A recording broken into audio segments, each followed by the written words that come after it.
एक बार की बात है, एक जवान बौद्ध भिक्षु अपने मन में उठने वाले नकारात्मक विचारों से बहुत परेशान था। ना चाहते हुए भी उसके मन में तरह तरह के गलत विचार आते रहते थे। उसका स्वभाव भी काफी चिड़चिड़ा हो गया था। वो बात बात पर गुस्सा हो जाता और दूसरों के प्रति जलन और नफरत की भावना रखता, लोगों की बुराई करता और अपने मन में तरह तरह की नकारात्मक कल्पनाएं करता। वह अपनी इन सब बुरी आदतों से बहुत परेशान हो चुका था। उसने बहुत से तरीके आजमाए, बहुत प्रयास किया अपने अंदर के इन बुरे विचारों को खत्म करने का, लेकिन कोई भी तरीका काम नहीं कर रहा था। अंततः एक दिन परेशान होकर उसने अपने गुरु के पास जाने का निर्णय किया।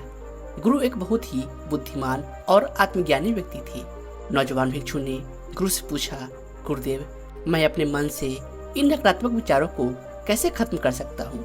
गुरु ने उत्तर देते हुए कहा, नकारात्मक विचार बादलों की तरह होते हैं जो कि साफ आसमान को धुंधला बना देते हैं। अगर तुम्हें साफ आसमान देखना है तो पहले इन बादलों को हटाना पड़ेगा। ठीक इसी प्रकार अगर तुम अपने दिमाग से नकारात्मक विचारों को खत्म करना चाहते हो तो सबसे पहले तुम्हें इन नकारात्मक विचारों के मूल कारणों को पहचानना और उन्हें नष्ट करना पड़ेगा। जवान भिक्षु को गुरु की यह बात ठीक से समझ नहीं आई, तो उसने गुरु से इसे थोड़ा विस्तार से समझाने का आग्रह किया। तब गुरु ने शिष्य को एक कहानी सुनानी शुरू की। एक बार व्यक्ति जंगल से गुजर रहा था, तभी उसे रास्ते पर एक सर्प दिखाई पड़ा। सर्प को देखते ही वो व्यक्ति डर गया और वहां से भागने लगा। जैसे वह दौड़ा, उसका पैर एक पत्थर से टकरा गया और वहीं पे गिर गया। उसने खुद को बुरी तरह से घायल कर लिया था। जब वह उठा और पीछे मुड़कर देखा तो पाया कि वहां कोई सर्प नहीं बल्कि सर्प के आकार की एक लकड़ी थी जो कि रास्ते पर पड़ी हुई थी।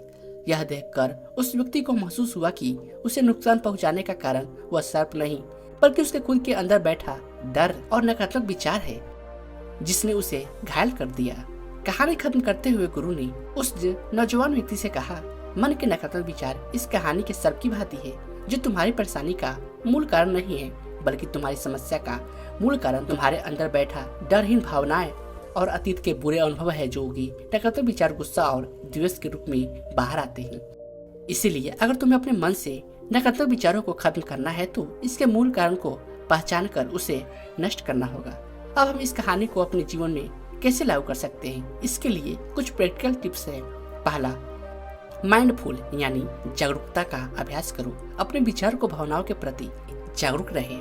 देखो कि आपके भीतर क्या चल रहा है, आप अपने आसपास की घटनाओं पर क्या प्रतिक्रिया देते हैं। साथ ही मन में उठने वाले हर नकारात्मक विचार के कारण का पता लगाने का प्रयास करो। दूसरा, अपने अतीत की बुरी यादों को, बुरी घटनाओं और बुरे अनुभवों को स्वीकार करो और खुद को व दूसरों को माफ कर दो।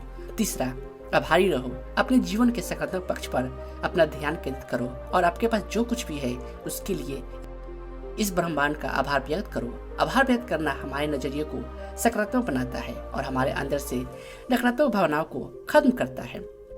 चौथा, दयालु बनो, खुद के प्रति भी और दूसरों के प्रति भी, क्योंकि नकारात्मक विचार अक्सर अंदर ही अंदर खुद की बुराई और तुलना करने से पैदा होते हैं। अपने अंदर दया भावना रखकर हम ज्यादा सकारात्मक और संतुष्ट जीवन जी सकते हैं। संक्षिप्त में यह कहानी हमें सिखाती है कि नकारात्मक विचार हमारी परेशानी का मूल कारण नहीं है। असल समस्या तो हमारे भीतर गहराई में छुपी हुई है। इन विचारों के मूल कारणों को पहचान कर हम इन विचारों को अपने दिमाग से निकालकर शुरू कर सकते हैं और एक ज्यादा खुशहाल और शांति भरा जीवन जी सकते हैं।